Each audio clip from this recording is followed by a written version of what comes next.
to another episode of Let's Get Spooky. I'm Leanna Vamp. And I'm Ashley. And on today's episode, we are talking about horror flicks and giving our reviews. We got a little sidetracked with all of our adventures. Yeah. So this is going to be a monthly thing. We'll basically circle back on all the things we watched and share our opinions with all you our guys. Good moments in horror, all are bad. Yes. The good, the bad. Watches, all the are ugly. wastes of time. So one thing first, we're going to start with the really cool thing that we did last night. Yes. We went to the Dr. Sleep world premiere of the film. Which was dope. As soon as you found parking, it was dope. As soon as you got through LA traffic and found parking, it was amazing. What are your thoughts, comments, concerns, opinions? I dig it, and my review is not going to give any spoilers. So because I'm no spoilers, but honestly, kind of maybe spoilers because a little bit because we're going to give our opinion. And so if you haven't seen it yet, earmuffs for the beginning part of this episode. And for me personally, spoilers, I don't really care because I'm gonna. No. Siri, get out of here.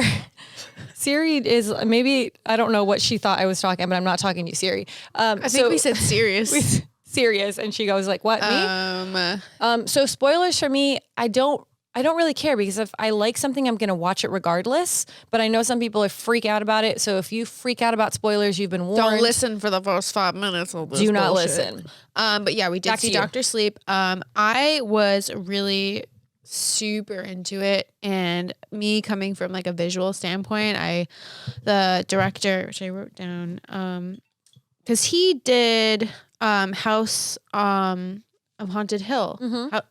Hill House, whatever. Wait, Haunting of Hill House or House of Haunted Hill? The one that was on Netflix. Haunting of Hill House. He did Haunting of Hill House. He did Oculus. Mark Flanagan. I could never remember his name, even though it's very generic. But he does a badass job with, I guess, visuals and kind of doing like in the movie. There's a lot of very good segues into different moments, and that's something that in Haunting of Hill House, like there was a lot of really like long drawn out moments where like you could tell it was one frame, one shot, one continuous shot. In Dr. Sleep, they did that a little bit, and I was really kind of waiting to see if that happened again, and it did. And I was like, yes, bitch. And also like visually, it was shot very well, and it's a long movie, like it was probably like around 2.5 hours. It was pretty long, 220, 230. Yeah, it was a thick boy, but like if you read the book, it's very spot on. And if you are at all obsessed with The Shining as a classic, like it checked all the boxes for me. I think a lot of people, because I posted my photo saying like we saw the film, and a lot of people are asking how it was, and in comparison to the book. And I actually just recently started reading the book, but I didn't get through the whole thing before because we saw it doesn't come out till November 8th, so it's not out in theaters yet. By the time this comes out, it'll probably be out in theaters. But it was very close to the book, and a lot of people were asking that love the book if it is similar to it. I read it in like 2013, which I didn't even realize because I was like really in my Stephen King mode, like way back when. It came out in like 2011, 2012. So like I had read it and like zoomed through it, but I didn't really like process it as like something that would be a visual piece. Right, that they would eventually make a film. I literally did not put it together that that was a book that I read. So that's why I was like, oh. I loved it, and I feel like at the beginning, I think there'll be quite a few people that might say it's slow at the beginning, but I feel like it takes that story to kind of build up, and it's so visually beautiful. Like I found myself getting sucked in to the point where like my eyes were glazing over because I was so fascinated by what I was seeing, and I would have to remind myself like blink. I think the cinematography was like what, and I think that's what happens with a lot of movies lately. Is like regardless if the plot blows ass, I think there's so many very incredibly talented cinematographers and DPs and directors that are working together right now, and like the actual movie can blow, but like they become iconic images in your mind. Right. But this one was both good and visually great. Right. It had a great story and it was beautiful. To me, it's like if something looks really good and it sounds really good and the story's kind of like didn't smell very good. Didn't smell very good, but if everything else is there, I'm like easy to kind of look the other way. But this really, you're right, it checked all the boxes. If you're a fan of The Shining, if you're a fan of Stephen King, if you're a fan of the books, you will love it. So without giving away, I guess, too many spoilers, I think that's a good like overall. I mean, what would you give it, I guess, out of 10? If you had to score it 1 out of 10. Ooh, I mean, I would give it like a, I know it's always a hard thing. I know what I would give my it. expectations versus what it is, because my expectations were met in different ways. So I would give it like a 9.1. Okay. What was your favorite scene? Do you have a favorite scene from it? Ooh, spoilers. Spoilers. But we're like a couple minutes in, so we warned you. My favorite scene was when he was walking back into the Overlook Hotel and he was turning on like all the lights, like bringing it back to life. Yeah. Like for me, like that was an iconic moment because it was all those places that were such prevalent, pieces of the atmosphere. Yeah. And to see them again kind of dilapidated and like but still there and living, and like he could turn on the lights and and like he would pass through the hallways of like like room 237 and like the elevators and the fucking bathtub, and like it was just like that whole piece was really just takes you back. I would say like I can't really pick one favorite scene, but I agree with you. It was all of the flashbacks that we remember, like taking us back to the old to The Shining. Yeah. And then also seeing like, I don't know, it just felt so cool to like walk down that hallway and like you're saying, you saw it old and grungy, and then seeing it come back to life was just so cool because it pulls on those heartstrings of what we remember. But then it's also creating this whole new storyline. And to me, I feel like it ended on a note where it could go somewhere else. Yeah. They didn't really like close it off, and you think of all of the avenues it could still go. So I would give it a 9 out of 10. Yeah. I mean, I think a 10 out of 10 is a very hard thing to do. Yeah, it's got to be legit. I do have to say that there was so many like scary scenes to me. There was a lot of jumpy shit. There was so many jumpy things, and I felt bad because I think I screamed quite a few profanities when they scared me, like over and over again. I didn't realize, and I was sitting right next to you. Yeah, but there was a lot of jumpy moments, and there was a lot of funny moments too, which was really good. Yeah, it was a good mix of like a little comedic relief. Yeah, the jump scares, which I love a good jump scare, and there's plenty of them in the film.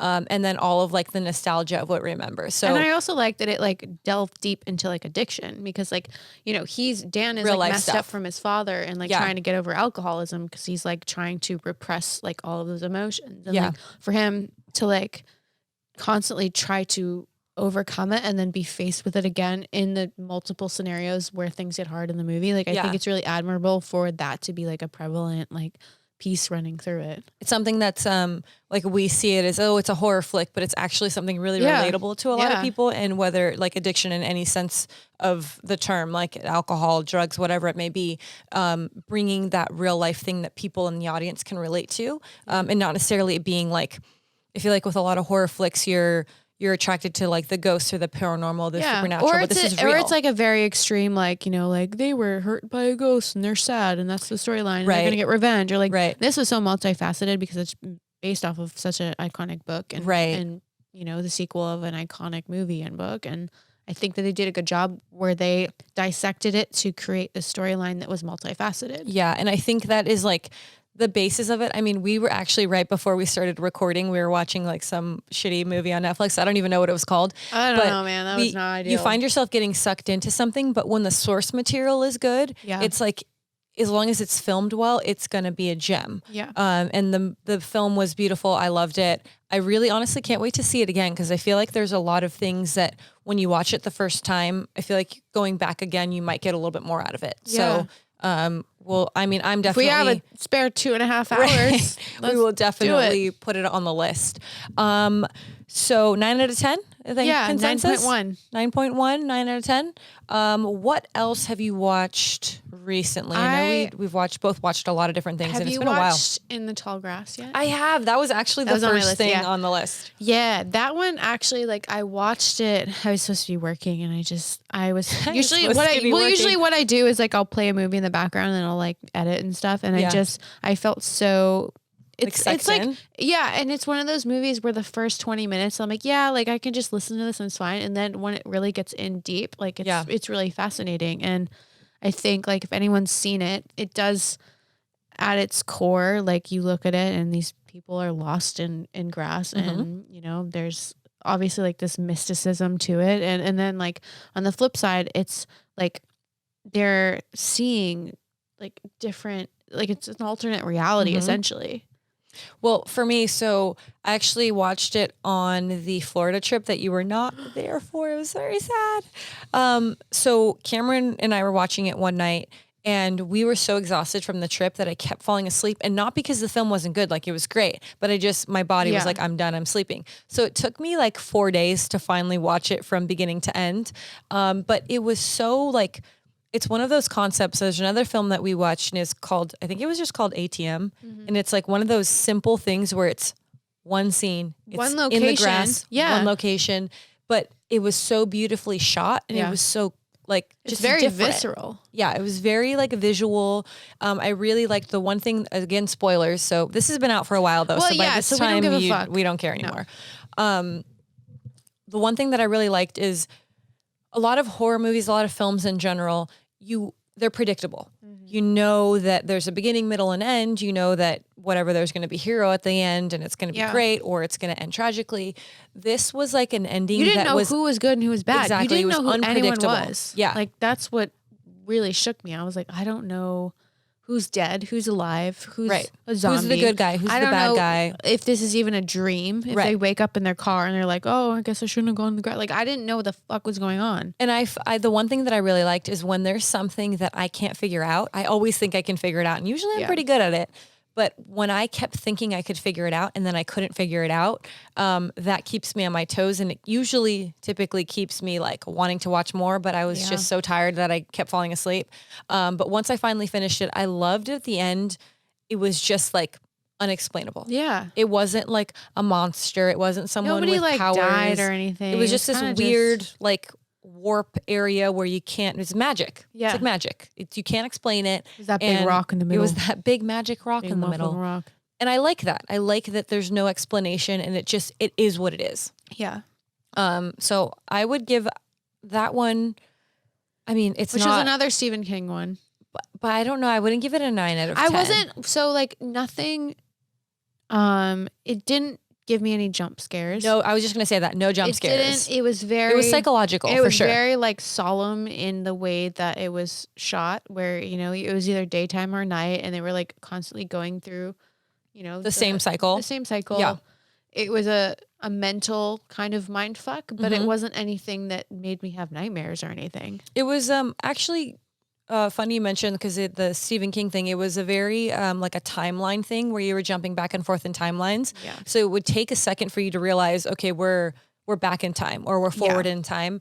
And we saw that in Dr. Sleep as well. Yep. Like there were so many times where I was like, wait, and then it would take a second for me to realize, okay, we're in their mind or we're back or we're forward. Yeah. But again, I like that. I like that it makes you think.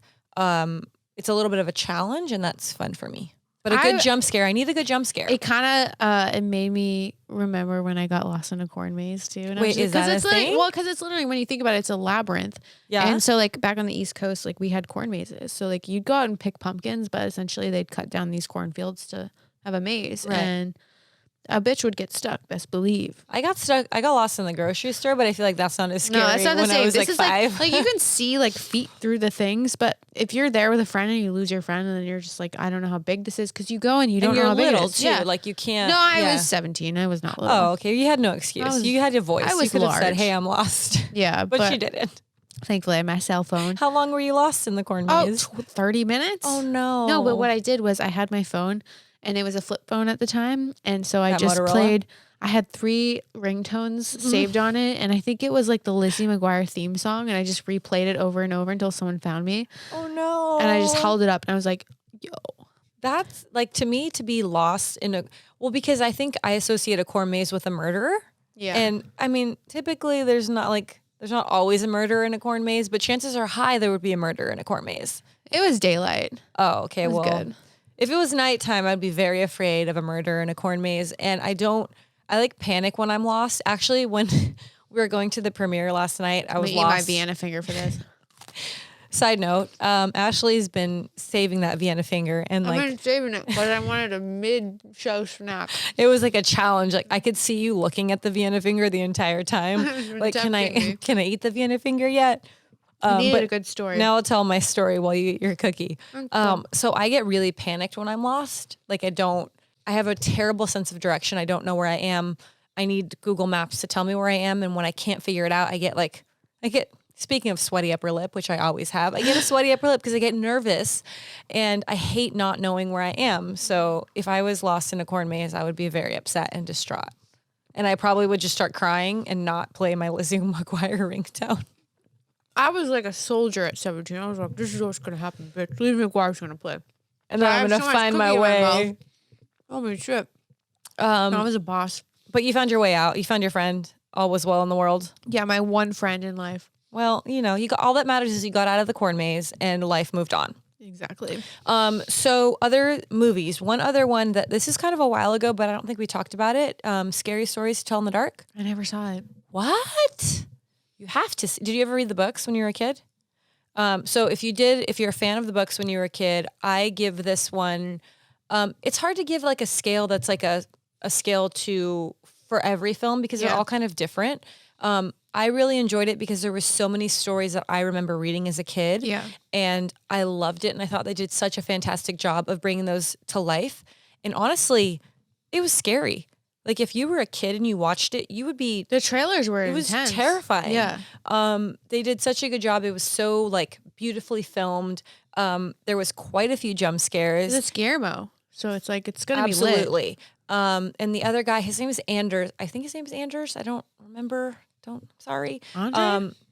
But it was done so well. And there were so many scenes that made your skin crawl. Like where you're like, that's just what I like. Yeah. jump scares and making you feel uncomfortable. It was such a cool film. I got a PR package from them and it was like the coolest PR package I've ever gotten in my life. I actually have a bunch of special effects makeup that they sent me. So we have to do like wounds. I've never gotten a PR package. Well, I'll share mine with you. We can do like Let's gore. turn you into something. Okay, Let's turn you I'm into ready. a gourd. And they sent me the coolest thing was they sent a toe cookie and they sent Wait, I saw that on your story and I thought it was something else no, it was and I didn't want to ask. It was a cookie. I didn't know that was a toe. And they sent a the spider, the boil. I forget the names of the stories. But the spider one with the boil was like one of my favorites. They sent I think you it was called the Red Spot. I think it was the Red Spot. That was one of my favorites when I was a kid. And they actually sent the books. So if you haven't read, I'm going to let you borrow them. Okay. So you can like catch up. Reread, and we have the movie, so we can watch the movie and then we can get your opinion about it after. But I loved it. I would give it like, I don't know. On scale, I really love The Shining, but in a different sense. Like they're not really on the same playing field. Yeah. But I would give it like an 8.5, like close to a 9. I really enjoyed it. We need to be picky. It's 2019. We're almost at the end of a decade and we need to not be like nice to everyone. Yeah, but I actually really liked both of those. I really did so enjoy that's both of on my those. list. Have you watched that Ellie yet on Netflix? Eli? Ellie. I call him like Eli. So when I was saying Eli, people were like, it's Ellie. And I was No, like, it was fuck Eli. you. It was okay, Eli. so it's Eli, bitches. Pronounced correct. I have mixed opinions about this that is one. how I feel about this movie because I did not like it for the first 45 to 50 minutes. Okay, so I'm like the opposite of you. This was also like a background noise thing for me. Okay. Like I was trying to you were finish. not I was like 100% working. into it. I was like watching it, but I wasn't fully because it essentially, like, if you haven't seen it, it's about a kid who has like basically this rare disease or autoimmune disorder, and he can't really go out or like even like really touch air. He's like allergic to outside, to air. Yeah. So his mom and his dad takes him to this old house where these nurses are gonna bring him back to life, or like I guess heal him. Like this doctor has a plan to heal him. She's got her methods. Also spoilers, and clearly if you didn't understand there's going to be spoilers, then well, it's your own fault at this point. Well, I won't spoil too much, but I will say that like the first hour didn't wow me, and then when it turns, like the last like half an hour, I was like, what in the actual fuck? Yeah, and I think that's why. So I didn't not like it. Like I enjoyed it. I wasn't like, wow, this is the fucking I was neutral. Yeah. I was like invested, and at that point I was like halfway through, and I was like, whatever, I'm gonna watch it. But I have the complete opposite. Like on the flip side, I really liked the beginning and the build up because I was like, oh, this shit's gonna get good. And no, then, I love that and shit when they push that thing open and the bitch ass bodies was okay, we're gonna talk about it because if we don't talk about it, it doesn't make sense. So basically, spoiler alert. Well, I think going into it, you know those three nuns or whatever, those three nurses. They're nurses. Nurses. At the beginning, they're nurses. They know that they like are kind of there's something something else. There's something wonky. Eli goes in and he's going to get treated for this for lack of a better word, we'll call it the autoimmune disease, to treat him because they say that they have a way to make him better, to heal him. Yeah, and he already knows. He's kind of like, bullshit. But then he starts seeing things and he starts seeing ghosts of other children in this place. And he's also speaking to this little girl that is like outside of the building. Who is also in Stranger Things. Yes, just the redhead in Stranger Things.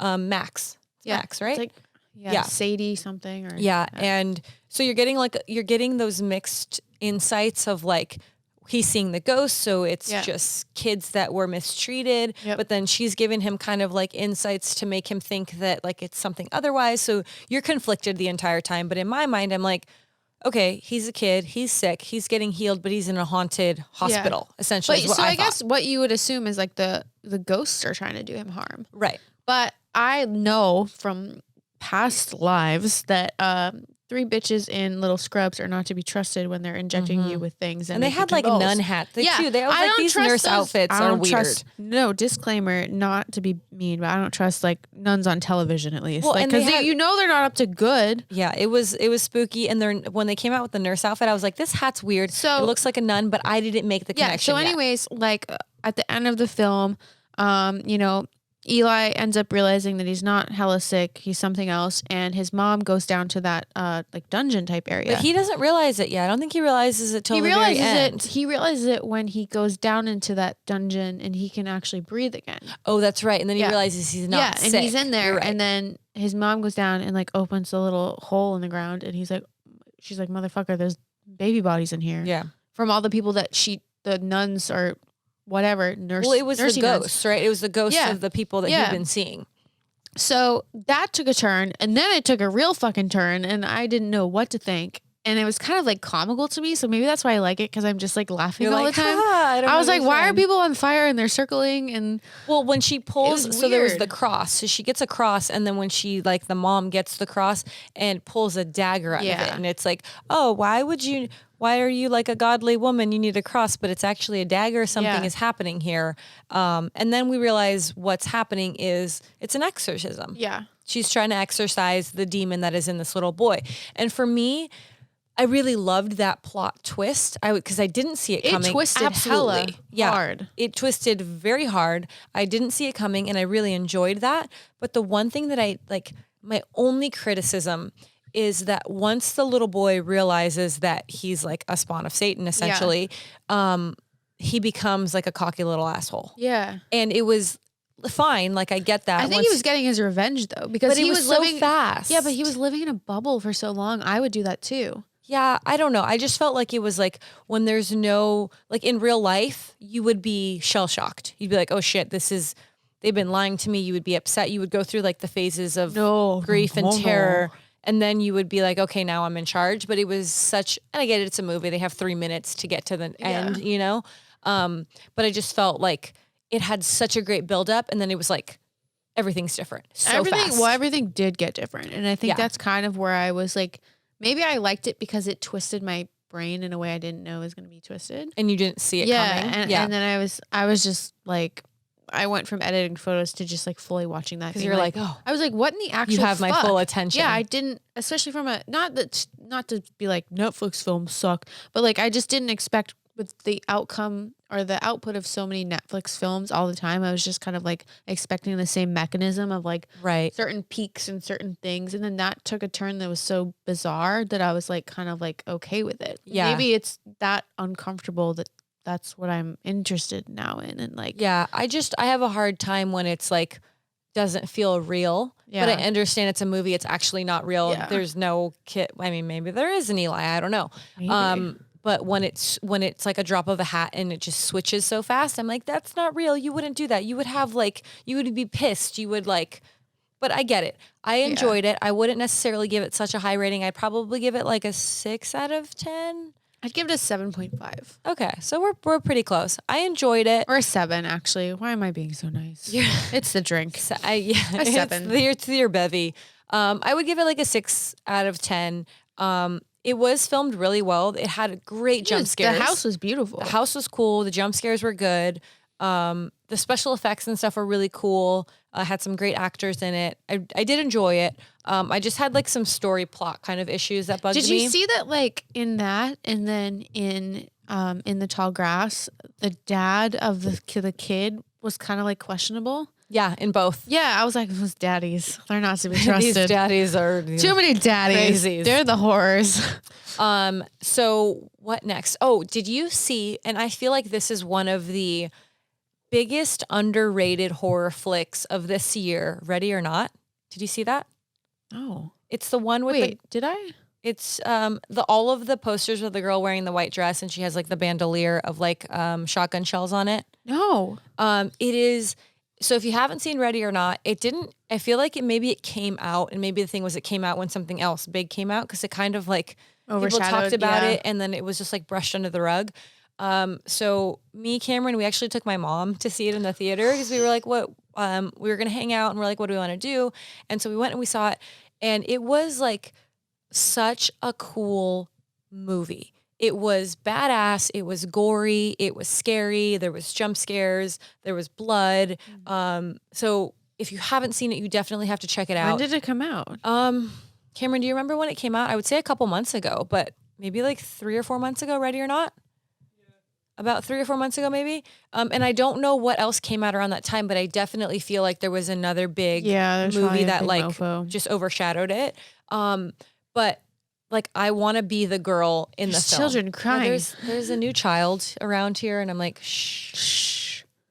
We're talking about dead bodies. Shut the fuck I know. up. You don't want to hear this. It's Halloween. Shut up. But this movie, if you haven't seen it, I definitely would say it's a go-to watch. So it's basically this twisted family that has this tradition where they play this game, and I think don't quote me because it was like there's so many movies I've just watched, but they're a game family. Like they make games. Yeah. So as a tradition, they have this game that they play, and if you pick a certain card, and when you pick that card, it'll be a game. You play chess, you play backgammon, you play whatever, or you play this like hide and seek, essentially. And when this card gets dealt, the son got married to this woman, and they're going to play this game. And her initiation basically into the family is to play the game. But what it turns out to be is that she is basically getting hunted by the family, and they have to kill her and basically like sacrifice her soul so that they can continue to live the privileged lifestyle that they lived. Fuckers. And she figures it out, and she's like, fuck this. I'm badass and I'm going to kick some ass. And it takes her time to kind of build up that character, but it was such a cool film. It had like that, like very Evil Dead, like comedic horror where it was a little campy, but the gore and the effects were great. It wasn't like super old school, campy, super cheesy. It was done so well. I know it's out of theaters right now, but I'm sure it's coming to DVD Probably or on like Amazon. On demand or Amazon, whatever. I highly recommend it. I loved it. I definitely know that you'll love it. So I would give that one like an 8 out of 10. I really enjoyed it. Okay. And a lot of people didn't see it. Not a lot of people talked about it. So definitely watch it. What about It? The new It? Oh my God, I haven't seen it yet. I like literally, I've been really busy. I know. I've sucked at life. You know this. I know. We've lived a very busy life, so we try to get as much in as we can. It Chapter 2, I think is the official title. It Chapter 2, which is ironic because I listen to the soundtrack on the bus every day. I know this music. I very much enjoyed It Chapter 2. I felt like the opening scene was not my favorite just because it was very distracting from the film. If you've seen it, it's definitely been a long time. So spoilers, like screw you. We're going to talk about it anyway, or I'm going to talk about it. The opening scene, to me, if you've seen it, you're going to know exactly what I'm talking about. I feel like it was a little bit of a waste. I'm going to be 100% honest. Ooh, burn. I still think that it was a cool scene, but it never really it was kind of like one of those redemption moments where if it came back full circle at some point in the movie and there was some sort of redemption, you'd be like, hell yeah, that's awesome. But I just felt like it was a little bit of a slow start. And then once it got going, I loved it. There was so many like really good jump scares. There's a scene under the bleachers. Oh my God, I loved it so much. And just, it was everything that I expected. I'm gonna watch it tomorrow. Watch it tomorrow. I'm gonna give you like a movie list of things you have to watch. Wait, I can't watch it tomorrow because it's not on fucking. Oh, it's not out yet. I don't think. I have to go somewhere. No. Just wait till we get it on DVD, and then we'll do like a movie night. And then on the following episode, you can give your opinions about your ratings. I have a crush on Pennywise, so it doesn't really matter what my opinions are because I find him because you're just gonna love it no matter what. Yeah, I do. I really liked it. It was very long, and that was a lot of people's like criticism. Why is that a recurring theme lately with horror movies? Because there's a buildup. I think you need to I think that's one thing that people don't want to necessarily. They don't want to invest their time. They just want something that's going to entertain them. Yeah. And I think that, like, for me, a good horror flick is a good story. Yeah. And a good story isn't told in 30 minutes. A good story is built up. And I guess it's the competition between television, too. Right. People want to be entertained in, 48 minutes or whatever it is. Yeah, but then you have a series that's, 10 hours long because there's so many episodes. And it's like, how do you compete as a movie beat when television becomes this cult obsession? You have to make it like a thick boy. Yeah, people want really fast entertainment, and I'm very much like a film person. I want to be engrossed by something. I want to start something and I want to get lost in it. And I definitely both movies, I definitely felt like I got lost in those movies. Same with Dr. Sleep. I got lost in it. There was a moment where I feel like I was completely glazed over. I was completely invested. Someone could have snapped their fingers in front of my eyes and I would have been not paying attention. Or a guy could have bumped his butt in the back of your chair. That was one thing the entire premiere. There was people, and this drives me crazy. When I watch a film, don't move in the back. If you're behind us, just don't pee. Honestly, I have my snacks because I'm ready. I know I'm going to be thirsty. I know I'm going to be hungry. I pee before the film because my butt will not get out of that seat until the credits are over. Others will, clearly. Every single person last night. There was so many people getting up, and I'm like, do you have no respect? The same two guys too. No respect. You either have a small bladder, or you have no respect for film. Do you have respect for The Shining? No, no respect. No. So yes, I would say a good rule of thumb in a movie is get your snacks. Yeah. Pee before. We didn't know what we were getting for snacks. We just sat down and we got them. And I ate a lot of popcorn. Them. I had a lot of water, but goddamn, I'm going to sit in your there. ass down, I'm not son. I will hold my pee until that movie is over because I absolutely do not want to ruin the movie for anyone else. Yeah. What else? Is there anything else on your list? I've been watching obscure things because I don't just watch horror movies. So it was weird. I tried to watch El Camino and I finished it. Oh, I watched it too. And it's not a horror movie. Did you? I loved it. I was iffy. Did you love Breaking Bad? Yeah. That's why I was like, okay, tell me why you were iffy because I loved it. I just felt I did feel like it was this, I constantly felt his pain and throughout the whole, he was very conflicted with what had just happened. And you could tell he had a soul and he had emotion. He was kind of I don't know what the fuck's going on. I just want to get out of this. Yeah. At the same time, I just I was just waiting for, there's a stinginess to Breaking Bad where I felt I was just on edge emotionally for El Camino. And it was a way that made me feel kind of sad. Were you expecting more? I was expecting more I don't know, high volume grit, if that makes sense. I was expecting more intensity. An intensity that didn't make me feel depressed. Yeah. It was a gritty movie, but it was a little bit depressing. Yeah, I agree. I think, so if you're not familiar, El Camino is a follow-up to the Breaking Bad series. So you're basically following Jesse Pinkman after this whole fiasco of him being, spoilers, whatever. Yeah, whatever. I'm not going to get into it too much, but I actually really liked it because I feel like it set it up for more.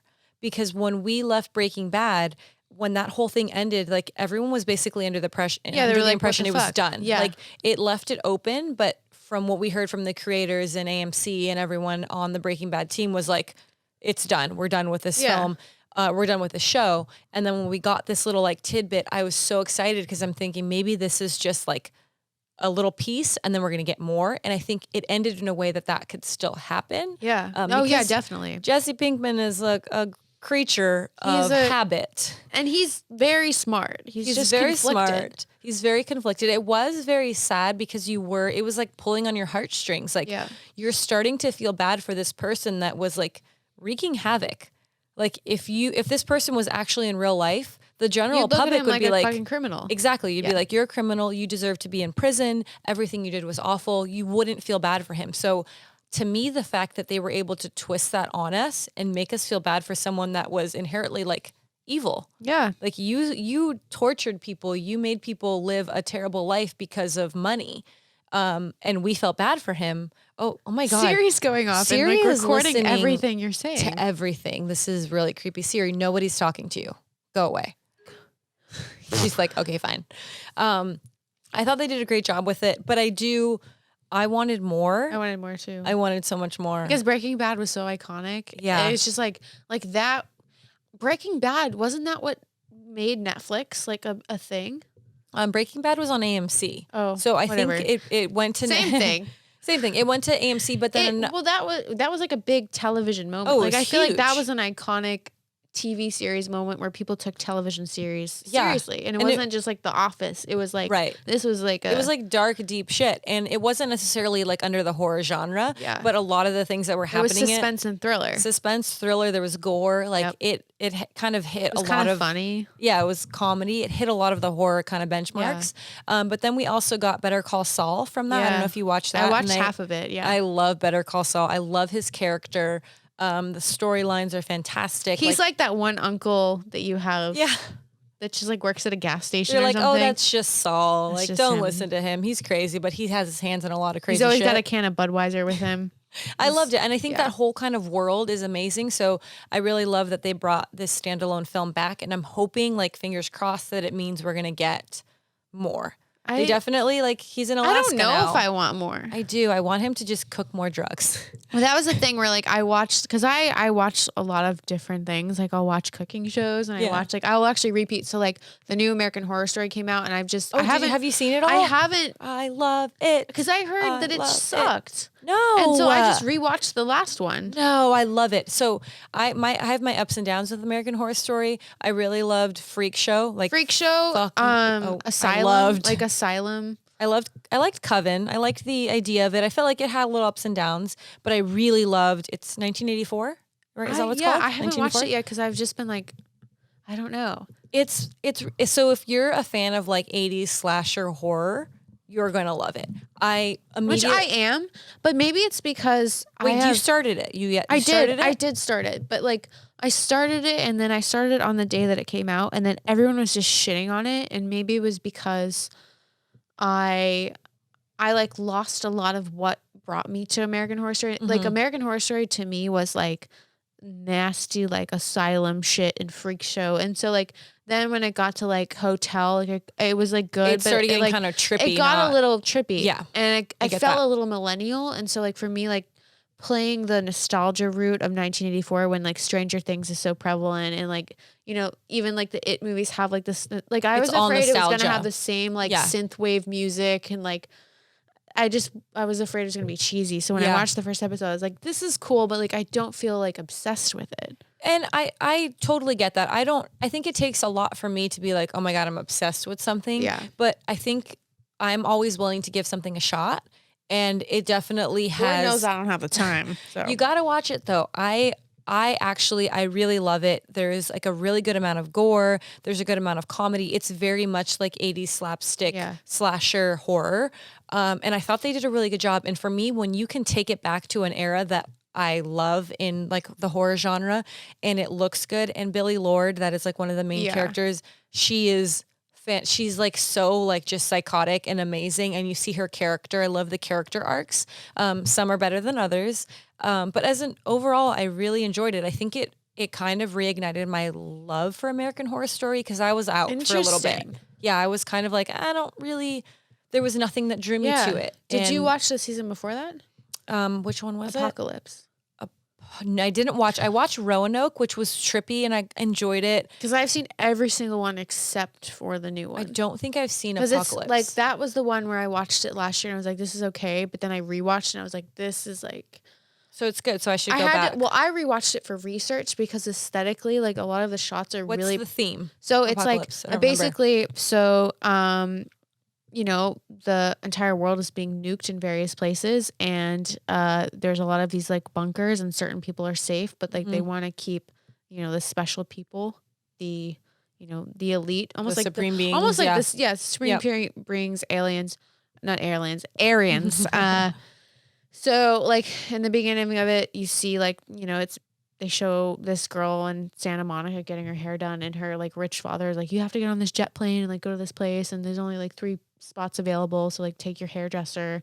And then it's all these things where like they just, Because in the apocalypse, you have to have good hair. have to have good hair. So it's like they go to this underground thing. Obviously, like every character from, they all start coming back into the yeah. So it's like this thing where there's vampires, there's witches, there's goblins, and it's almost like this like, it's literally like witches versus like warlocks. So it sounds good. It's really actually good. Okay. And so I had to rewatch it because I was doing research visually on like a project that I was working on. It's very secret. So I did see some stuff because it was like the witch. But there's a witch theme, but there's also a post-apocalyptic, like this green, like murky, like sense, because when you're in the crevices of these bunkers, they're almost like these dark Victorian caverns. But then when you're above land, it's the apocalypse. It's all run down everything's and like gross. Ashes, and it's like got a greenish tint. So it's like the elite basically went underground and made their like mansions and whatever. Yeah, but it crosses back and forth between like, the coven and like it, like they all come back, and it's kind of in the murder house, and it literally finds a way to intertwine all the stories into one. So I have homework. I'll watch that. It's actually not bad. I think you should watch 1984. We'll switch. I'll watch that, and you watch, and then we'll circle back and see what we think. I enjoyed it, and I think it just really brought me back into my love for American Horror Story, and it was just cool. The nostalgia for me, I love the 80s. I was born late 80s, so I didn't necessarily get to experience it. I'm an egg. And I just think they did a really good job, and I love the gore. Like they did a really good job with the gore. Good gore. Love some good gore. Speaking of gross shit. Oh wait, I have one more thing because we're gonna get a gross shit, but this is actually still gross shit. Oh shit! But it's before the other gross. We're gonna pregame before we're gonna pregame. Okay, because I think I saw a story, and we were talking about this before, and we've talked about like our haunt experiences, and we're going to have a whole nother episode about haunts because we don't necessarily have as much time, but we'll do like a little lead in real quick. And then this will be like our lead into our following episode. Yeah. So McCamey Manor, if you're not familiar with it, there's a, McCamey Manor is a haunt. Yeah. There's a documentary on Netflix. It's called Haunters. So McCamey Manor is offering $20,000 if you can complete their haunt. There are some requirements though, so I did a little research. So you have to have you have to sign a 40-page waiver. I wrote notes. I don't know see what that means. as a viral thing on Facebook. You have to be 21 and up. You have to have a doctor's note. You have to have medical insurance, and you have to have a background check. But if you complete this haunt, you win $20,000. No one has done it yet, and at this point, no one's completed it. No one's done it. People have done it. No one's completed it. Would you do it? No. Why? Because I don't like people touching me. I can't even go to the club, and I'm like over it. Like I don't even like getting hit on. I'm at the point where I'm just like, nobody go near me. I'm fucking sick of it. Like, so it's a hard no. He like puts you in bunny suits, duct tapes your mouth, and puts your head in the toilet. So like it's crazy. I feel like that's like tame, but at this point there's a petition going around where people are petitioning for them to close this down because it's abuse. So you think it's abuse? Okay, so people think that it is. They're basically saying it's like a torture chamber in disguise, which I guess you could see it as that. But the thing is, it's voluntary. So if someone's choosing to do this, I don't believe that the general public should have the opinion to be like, hey, you shouldn't do this. As a viral trend and people wanting to win a prize, like if you just wanted to be tortured and you volunteered your body to be tortured and like it was out of your own self-pleasure, that's one thing. If you're trying to do it to like be the first person to win 20 grand to like almost die and get out of this house, like I feel like that's like a peer pressure move, which in this state of reality with like, viral trends and social media, like it's not just you wanting it, it's you wanting to be that person that did it. Yeah, but on the other hand, I think that people have the choice to do what they want to do, and it's your choice. No one's making you sign that waiver. No one's making you get like into a coffin and get waterboarded. Like that is a choice. But like who the fuck would want to waterboard anyone? Like that's what's crazy. Like why would you want to go in a house with someone who wants to take you to that level? I mean, I don't know because I don't want to do it. I absolutely do not want to do it. I watched the documentary in the first scene, like as they open it up. It probably smells so I'm sure bad. it smells awful. And he's duct taping a girl's head, and I saw the duct tape, and I was like, nope, I'm out. I need my Our hair. weaves. How do you get duct tape out of your hair? That's a long process, and that's like the first step. I was like, absolutely no. So I 100% never would do it, but I don't think that the public should have an opinion on what other people choose. I think if you want to do that and you want to like be put But to your limits, do it privately. Like, well, it is private. not anymore. Well, I mean, it's technically public because it's on the internet, but it's not like You know that he gets some extra clout because he had a documentary. I'm sure. And I in my mind when I'm watching him, I'm like, that man is a little twisted because he wants to do this. But I can also appreciate the fact that like, hey, he's giving people an opportunity to get pushed to their limits. And as much as I wouldn't do it. And Yeah, but it's like, are they being pushed because they want to or because they're broke? Fuck yeah, they're being pushed because they want. You signed a 40-page waiver. You went to your doctor. You got a note. You showed your medical insurance. You showed your ID. Like they're making the process like not like so you can go in mistakenly and think like, oh, maybe on a whim I want to do it. Like to do all of those things, that's like a week's worth of stuff. You have to think about it. Yeah, but if you're broke, a week's worth of stuff is like if to an unemployed motherfucker. You know, to each their own. I think if you can, nobody's done like it if yet. I was a homeless guy and I happened to figure this out and I had nothing to lose. But if you're homeless, you don't have medical insurance. You're not going to be able to see a doctor to get a doctor's note. Like a homeless person wouldn't qualify. So they're not necessarily letting anyone, you have to be in the right state of mind. You basically have to know what you're doing, agree to what you're doing, sign a 40-page waiver. Like people that are doing it know and are given enough steps to be able to back out. Yeah. Like for me, when they were like 40-page waiver, I'm like, no, thank you. Not happening. I need my hair. There was a thing, no and I remember seeing it on Facebook, and it was highlighted, and it was like, we're not like liable for your death. I'm pretty sure they're not going to kill you, and I'm pretty sure that if they killed you, they would all go to jail. I don't think they're gonna machete your face up, but I think like they don't give a fuck if your medical records comply and your doctor says it's okay. Like if you have a stroke. Well, I know they're saying it's not on them, but like they're pushing you to a point where you signed a waiver, right? So if you had a heart attack, that's on you because that's your heart. They couldn't control that. But my whole point of it is there is like crazy extreme things that people do. People jump out of planes. People go on extreme, like people do so much extreme stuff, and you have the choice and you choose to do that. So what's different about choosing to jump out of a plane or choosing to go through a haunt? Because I feel like jumping out of the plane is like the spiritual experience. Like if you're in a house if being scared the shit, like people scaring the shit out of you is a spiritual experience? Well, I think I'm playing devil's advocate, by the way. I know. I think when you jump out of a plane and you have that initial, like, I'm going to shit my pants moment, and then you're flying and then you realize it's going to be okay. And then the parachute goes, like, it's like 20 minutes of like euphoria where you're falling from the sky. And it's kind of like this, you know, like rejuvenation moment. But that's your opinion of what you think. Some people would be like, holy shit, I'm terrified. Telling you to eat shit for 20 hours and to suffocate. So what if essentially what people are signing up for is not necessarily to win $20,000? Like, yes, that would be great, but I think a lot of people are signing up to live their own horror movie. You are essentially living in your own horror. Oh my God, I can't even say it. Living in a horror. Living in your own horror flick. So who is to deprive you of that? Like, if you want to do that, what is my opinion signing a petition telling you can't do that? Because Lord knows people have fetishes these days. So could be, I guess, a thing.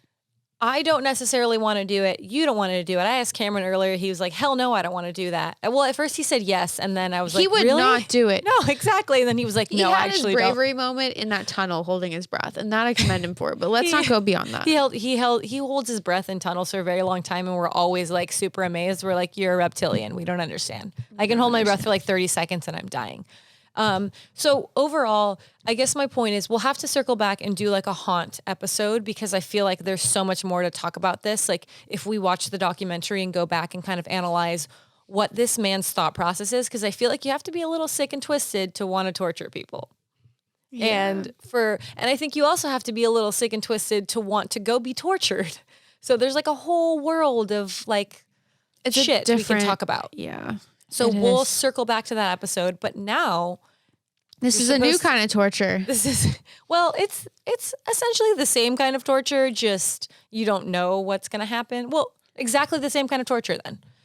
So it is time for creepy treats. No. And because we are filming on the day before the Halloween. day before All Hallows Eve, it's the day before Halloween, we are doing a special trick or treat, creepy treat. That's a lot of treats. Well, I mean, it's not that complicated. I feel like it's mostly tricks. It's really not. It's like one trick or one treat. So hold on one second. You chat to the folks, and I'm going to get the tray of goodies. Hello, folks. I'm going to readjust my microphone as I do some ASMR on this Hallows Eve. Oh, God, I think I just messed it up. What the fuck? And I burped. Okay. We're here to tell you that we have a tray of unpleasurable items. It's the same tray we've always had. Okay. Oh, shit. Okay. I guess I should readjust again. I thought I was cheers because it's almost Halloween. Cheers to almost Halloween.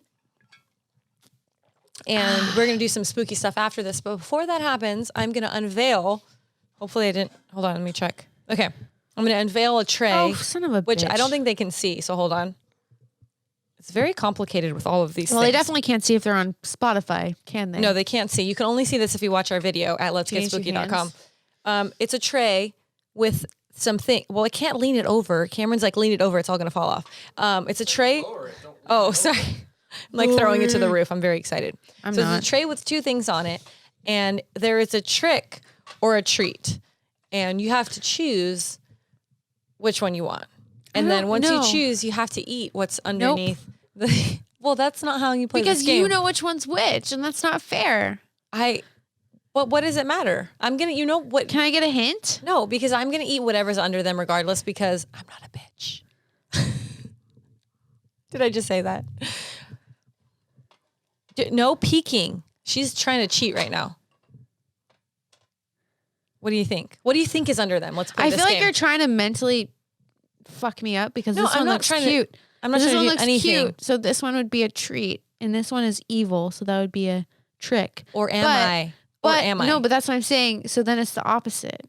So the treat isn't here. But then you know that I'm going to think that. No. God damn it. Okay. Okay, so on All Hallows Eve, when you play trick or treat, it doesn't matter which one you pick, you have to try both. I didn't tell you the rules, but those are the rules. So you have to unveil the other one. No! What she puts it back. What is the other one? I don't want the other one. You don't even know what it is. It's your grandma pills. No. Yeah, this is my grandma pills.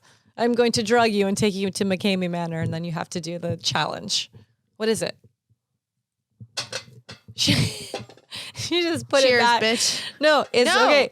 So I'm not doing that. Wait. No. This is chapulines, which is also AKA grasshoppers. So what we're gonna do is we're gonna we're not. It's going to be fine. We're gonna put a grasshopper on our delicious Halloween cookie. That's not actually very delicious. These cookies aren't these cookies from Salem? These cookies are from Salem. So they're tastes like it. What does that mean? It tastes evil. No, it tastes delicious is what it is. So I'm going to open I want a Vienna finger. Hold on. Help me open this. No. Wait, I got to bounce. Hold on. I'm going to hold my microphone with my chin. This is your problem. I don't give a shit. Okay. I'm not doing this. We're going to put them on the skull. No. Look at, they're like crunchy little, they're flavored too. They're grasshoppers, but they don't have any, they don't have any limbs, no legs. You didn't delimb them. You ordered them delimbed. I did order them delimbed, but I'm trying to make you feel better about it. You ate crickets on a taco. It's been so long since you've eaten bugs. That's why I was like, we cannot have another episode. She's not going to eat it. I'm not going to eat it. I dropped I'm going to watch you eat it. Merry Christmas. No, you're going to eat one. Just have a bite. No. Look, he's ready for you. You can't flick him off. Just try him. No. She literally no. I need my cookie. Look if I eat one and then I don't care what you eat. Oh, it tastes good. You eat it. I did. I just ate one. You're my treat. It's like chili. Shit. It's like chili. Oh, it's adobo. It's chili lime. I don't care. It's a great source of calcium. Oh no. I just made that up. I'm in the McKinley Manor or some shit. McCamey Manor. This is $20,000. I'm trying to get you ready because if you went and they were like, eat a cricket, you'd be like, I really don't want it this time. Just try it. Nope. Cameron, help me. I don't know what to do. She won't eat it. Cameron knows that I hate this. No. No. Oh, it's really good with the cookie. I It's have like, quarters in my purse. I'll pay you like. what does that 3 even mean? I don't quarters. need your quarters. 3 quarters. No. Lick it.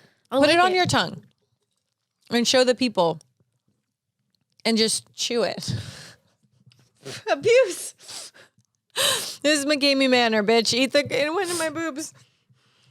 Abuse. No, it went in your crotch. Oh, it went in my crotch. You're good. It's okay. I licked it. Okay, so Salty. since it is technically the end of the Halloween season and our next episode will come out after Halloween, give me your top 3 things for this Halloween season.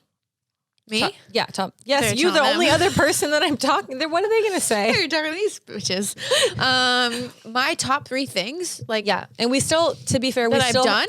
Yeah, we still have Haunted Hayride. We still have a couple things on our list of to do. I carved 9 pumpkins, all of which have rotted. Oh, But every 9 times I did well. my pumpkin that you drew my face on already rotted, and it's been like a week and a half. So I had to throw it away. Sorry, I still have I took a photo, but I had to throw it away. my pumpkins. I had, what did I do? I feel like Dr. Sleep was like a good Halloween thing. Mm-hmm. And then One more. I guess I'll see what happens tomorrow. Oh, tomorrow's so we'll follow up when we do the haunt episode. We'll follow up with our I guess final. Yeah. Oh my god, I'm getting a foot cramp. I don't know what to do. Eat a cookie with a bug on it, maybe. No. Ow. Okay, hold on. Okay, so my top 3 things while I have a foot cramp that hurts really bad. So the Salem Adventure was definitely, I'm just going to loop that all in as one thing because we did so many things. We did like a bunch of different haunts. We did Legends of Fear, Trail of Terror. We did Universal. We did Disney. It was so many things. So we're just going to put that as number 1. Number 2 was Not Scary Farm, which you haven't gone, but we're going to try to go this weekend. And then you can experience it and experience how amazing it was. Not you kill it at haunts. The rides. I also did roller coasters for the first time in 10 years. Oh shit. If you haven't seen my Instagram, look at my post because you can see me. Oh, I saw your face. Oh man. You're shooketh. Well, because Cameron said we did hang time at Knott's Berry Farm. It's a roller coaster. And essentially you go on this roller coaster and all that is holding you in is like a waist strap. Fuck that. And you go to this, you look at it and it's just going straight up. So in my mind, from what he told me, he's a liar, that all we were going to do was going to go straight up. And then there's like a very steep incline where you're like hanging over, but all that's holding you in is at your waist. So you feel like you're going to fall out. And so we get up to the top and we're dangling. Literally, we're in the front row. There's nothing in front of us. And I was like, I said out loud, what is this? And he's like, oh, that's the ride. And I was like, you just told me it was one drop. Lies. It was like loops and flips and makes you want to projectile vomit for it was probably 30 seconds, but it felt like 5 minutes. I wanted to die. So if you look at my photos on Instagram, you see my face of wanting to die. And then we did Silver Bullet, which is equally as terrifying. And then my dumbass thought it was great to go on it again. And the second time was not so great. So Not Scary Farm really killed it. So Salem trip, Not Scary Farm, and then Dr. Sleep, I would say were the highlights of this Halloween season. But we still have a few more things to do. Because Halloween is on a Thursday, there's a lot of things happening through November 2nd, going through the weekend. So we will report back on our next episode if we saw anything or did anything cool and share it with you guys. Hells yeah. So we both have homework to do. We have shows to watch, Yes. reviews to be had together. And we have living homework to do right as we leave this very podcast. Yes, we are going to Haunted Hayride right as this is done. So we will let you know how that goes. Should be fun. So thanks, Fiends, for joining us on this episode of Let's Get Spooky. I'm Leanna Vamp. And I'm Ashley. And you can watch the full videos of all of our episodes at letsgetspooky.com. You can also download on iTunes and listen on Spotify. So thanks for joining in, and don't forget to stay spooky.